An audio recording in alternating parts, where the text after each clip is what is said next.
महादेव शम्भो गिरीश त्रिशूलं स्वैदं समस्तं विभाति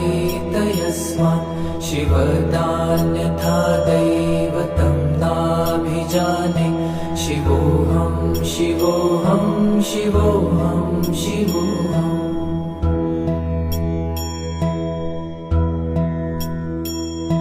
यतो जयतेदं प्रपञ्चं विचित्रं स्थितिं याति यस्मिन्नेकान्तमन्ते सकर्मादिहीनं स्वयं ज्योतिरात्मा